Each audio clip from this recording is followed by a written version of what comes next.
12th marks chapter 2ல 2.3ல third sum பார்க்க போகிறோம். என்ன கொடுத்துருக்காங்க பாருங்கள். if z1 equal to some value, z2 equal to and z3 equal to value கொடுத்துட்டாங்க. find the additive and multiplicative. அடிட்டிவோடது மல்டிப்ளேட்டோடது அதோட இன்வெர்ஸ் கேட்டிருக்காங்க. இப்போ அடிட்டிவ்னா ஆட் பண்ணி அதோட ஆன்சர் சொல்லலாம், மல்டிப்ளேஷன் தான். ஆனால் அது சொல்லலை. அது இல்லாமல் அதோட inverse of z1 z2 z3 அப்படின்னு கேட்டிருக்காங்க. சரியா? இப்போ இந்த கொடுத்துருக்க வேல்யூவோட அடிட்டிவ் வேல்யூ அண்ட் அதோட மல்டிப்ளிகேட்டிவோட ரெண்டுமே வந்து இன்வெர்ஸ் எப்படி இருக்கும் அப்படின்றத கேட்டிருக்காங்க.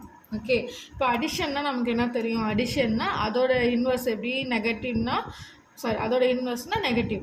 அதேமாதிரி மல்டிப்ளிகேஷன்னா அதோட இன்வெர்ஸ் வந்து டிவிஷன். ஸோ வந்து இது வந்து அடிஷனாக இருந்துச்சுன்னா என்ன வேல்யூ, அதோட இன்வெர்ஸ் எப்படி, அதேமாதிரி மல்டிப்ளிகேஷன் அதோட இன்வெர்ஸ் எப்படி அப்படின்றத நம்ம எல்லாத்துக்குமே z1 z2 z3 இது எல்லாத்துக்குமே நம்ம சொல்லணும். ஃபஸ்ட்டு அது எப்படி எழுதணுன்றதை சொல்லிடுறேன். அடிட்டிவ் இன்வெர்ஸ் இதில் z1னா எப்படி இருக்கும்? z1 எப்படி இருக்குன்னா மைனஸ் z1. ஓகே, z1னா இதான் வேல்யூனா இதோட இன்வெர்ஸ் எல்லாமே மைனஸ் z1 இருக்கும். அதே மாதிரி z2க்கு z3க்கு எல்லாமே அடிட்டிவ். அதே மாதிரி மல்டிப்ளேட்டிவ்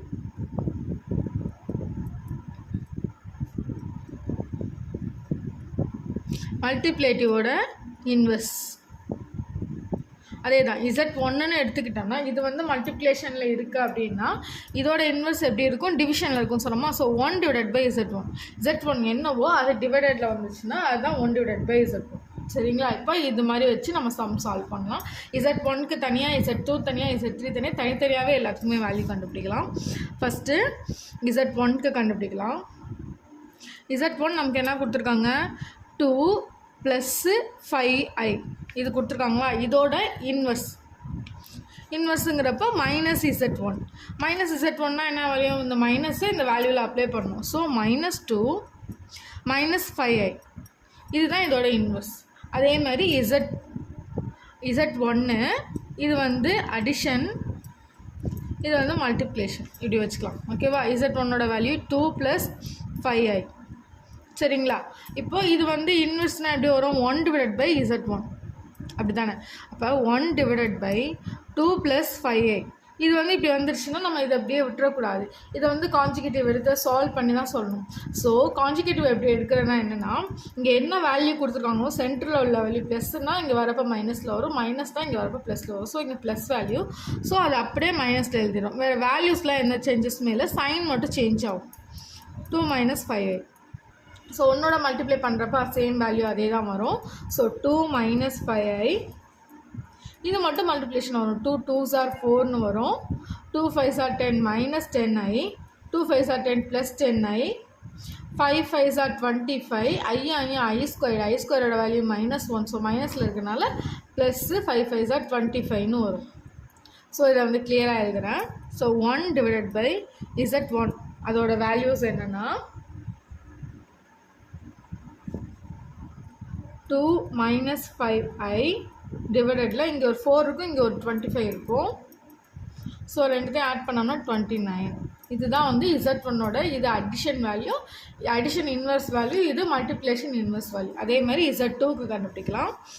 ஸோ இதோட அடிஷன் z2க்கு z2ஓட வேல்யூ என்ன கொடுத்துருக்காங்க? -3 - 4i கொடுத்துருக்காங்க. இதோட இன்வெர்ஸ் வேல்யூ கண்டுபிடிக்கணும். So -z2. ஸோ ரெண்டுத்துக்குமே மைனஸாக இருக்கனால மைனஸ் பண்ணுறப்போ ரெண்டுமே ப்ளஸ் ஆகிடும். ஸோ 3 + 4iன்னு வந்துடுச்சு. ஓகேங்களா? அடுத்தது அதே மாதிரி மல்டிப்ளிகேஷனுக்கு வந்து z2 = -3 - 4i கொடுத்துட்டாங்க. இதோட inverse formula 1 divided by z2. So 1 divided by -3 - 4i. என்ன சொன்னாங்க? சென்டரில் உள்ள வேல்யூ மட்டும் நம்ம வந்து கான்ஜுகேட்டிவ் எடுக்கணும். ஸோ இந்த வேல்யூ மாறாது, இது மட்டும் மாறும். ஸோ மல்டிப்ளிகேஷனில் -3 + 4i டிவைடடில் -3 + 4i ஓகே ஈக்குவல் டு மேலே உள்ள வேல்யூ அப்படியே வந்துடும். -3 + 4i அப்படியே வந்துடும். டிவைடடில் 3 3s are 9 மைனஸில் இருக்கிறனால +9 ஆகிடுது. இங்கே வந்து 3 4s are 12 -12i. இங்கேயும் 3 4s are 12. இங்கே வந்து மைனஸ் ப்ளஸில் இருக்கிறனால +12i.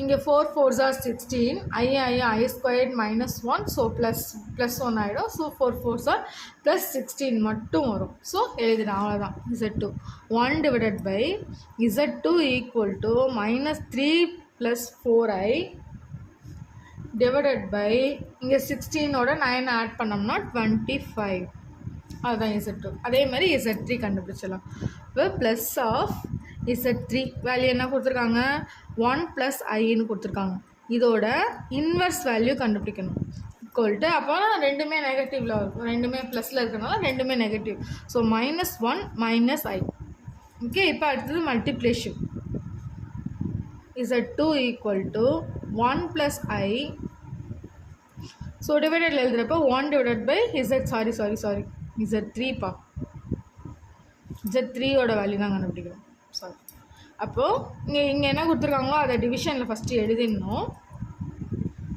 எழுதிட்டு இதோட conjugative so 1 - i divided 1 - i so மல்டிப்ளேஷனில் மேலே உள்ளது அப்படியே வந்தது 1 - i 1 × 1 1 - i plus i square value minus so மைனஸில் இருக்கனால +1 so 1 divided by Z3 1 - i divided 1 + 1 so இதெல்லாம் கேன்சல் ஆகிடும் 1 + 1 2 அதுதான் இந்த சம் தேங்க்ஸ் ஃபார் வாட்சிங் தேங்க்யூ